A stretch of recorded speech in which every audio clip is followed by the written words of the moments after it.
las vacas comen pasto, rumian ese pasto en sus 4 estómagos para digerir la pared de celulosa de las células vegetales y transforman algo que no tiene ningún valor, como es un pasto, en algo fantástico de densidad nutricional increíble como es la carne. Y al hacerlo emiten metano, en los eructos emiten metano, que es CH4. ¿El metano es un potente gas de efecto invernadero? Sí, es verdad. Es como si fuera un vidrio grueso. Pero ¿qué pasa? Ese metano dura unos 10-12 años en la atmósfera y se rompe. ¡Pum! Se rompe. Y ese carbono que está en el CH4 se engancha con oxígeno para formar CO2, dióxido de carbono, vuelve a las plantas que lo capturan en la fotosíntesis, va a la raíz y después va a la vaca. Es decir, se da como un ciclo. Entonces, el metano ha sido mal contabilizado y ahora todo el IPCC y todas las últimas revisiones admiten que ha sido, se llama una discusión técnica, es muy técnica. El IPCC es el panel intergubernamental para el cambio climático, ¿no? Exactamente. Que asesora a Naciones Unidas. Que se pone de acuerdo sobre cómo medir un tema muy complejo como son los gases de efecto invernadero en la atmósfera.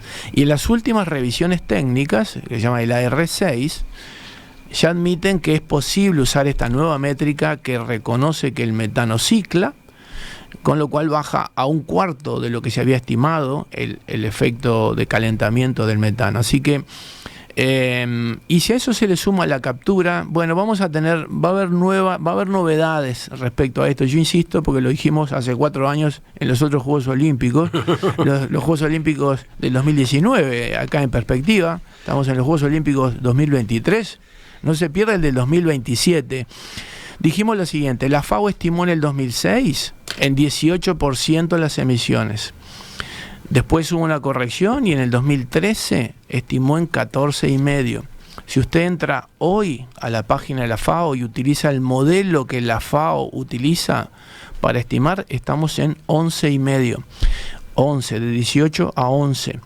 Cuando llega a 10 es lo mismo que la industria de la moda, que usamos las cosas y las cambiamos cada 2-3 semanas, un mes, el fast fashion.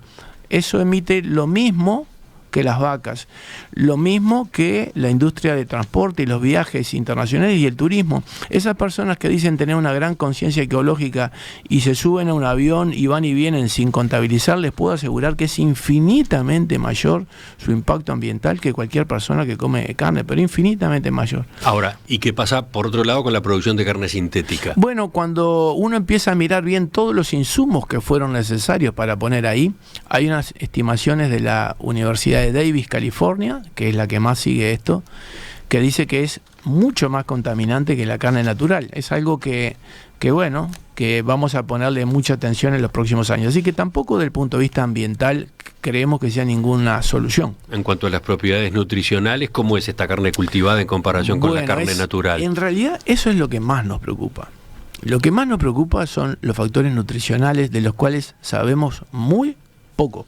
El INAC está haciendo estudios, por ejemplo con el Pereira Rosell ya hace muchísimos años, lo que se llama los primeros 1000 días. Es la nutrición en los primeros 1000 días, es decir, en el embarazo y los primeros 2 años de vida del niño. ¿Por qué? Porque hay algunos elementos críticos como el hierro, la formación de ferritina para los neurotransmisores en el cerebro, que es finalmente lo que nos ha definido como sapiens, ¿no?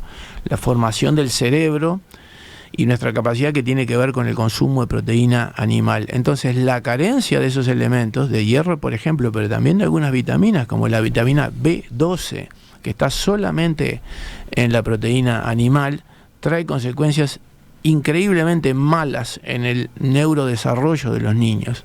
Entonces, para nosotros esto no es solo un tema de negocios, es un tema mucho más serio, es un tema de nutrición y salud del futuro de los niños de este país.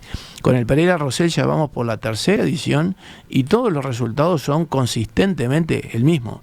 Es necesario que las embarazadas tengan un buen consumo de proteína animal en la formación del niño y que el niño tenga en los primeros 2 años una buena nutrición. A ver, ese sería un argumento en contra, entre comillas, del consumo, sí, de carne de origen vegetal. Correcto. De estas carnes imitación, sí, producidas en base a proteínas vegetales. Es cierto. Ahora, esto nuevo, entre comillas, esto que ahora sí, acaba de habilitarse en Estados Unidos, es otra cosa. Esto es proteína animal. Sí, yo creo que sí, hay que estudiarlo. En el caso de la proteína vegetal, lo que nosotros hacíamos observación era que cuando uno miraba la descripción de los componentes nutricionales, decía proteína tanto igual que la natural, grasa tanto igual que natural, carbohidrato y tanto, pero cuando uno estudiaba los metabolitos, es decir, metabólicamente nutre totalmente distinto. Eso tienes razón respecto a lo vegetal.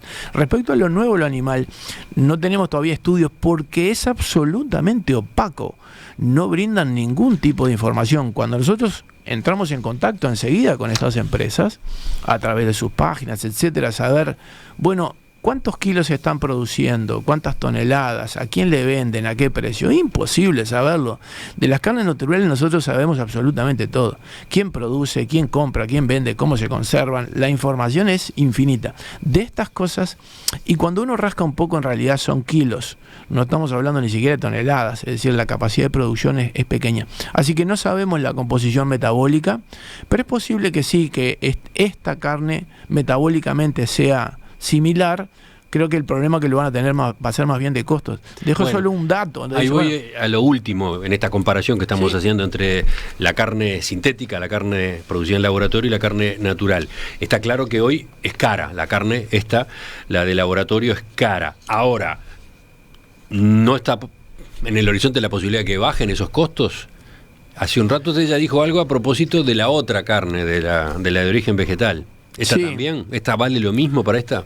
Sí, yo siempre digo eso, ¿no? Si Kellogg's en 1899 intentó hacer el sustituto, Kellogg's, el de los sucrilos, el de los copos de maíz, intentó hacer un sustituto y llevamos 120 años y no se ha logrado, algo con los costos debe haber, porque esa gente sabe, ¿no? Yo creo que las tecnologías sí tienen caídas de precios drásticas, ¿no? Exponenciales o logarítmicas o como se quiera decir, pero bajan aceleradamente. El mundo digital, el mundo de las producciones biológicas, como tienen las restricciones de la fotosíntesis, del agua, de los minerales, y es una cosa muy compleja, no es tan sencillo hacerlo caer drásticamente los precios. Yo definitivamente no creo. Por supuesto, pasan de cosas absurdas como que una hamburguesa valga $100.000 a que de repente valga $100, ¿no? Ahora, estamos hablando de los alimentos. Es algo que uno repite todos los días, ¿no? Entonces, uno se puede dar un gusto de una cosa extraordinariamente cara una vez cada tanto, ¿no? Pero todos los días consumir algo extraordinariamente caro, bueno, alguien muy rico puede hacerlo. Ahora, millones de personas, alimentar el mundo, a nosotros desde el punto de vista económico realmente nos resulta, por ser polite, absurdo.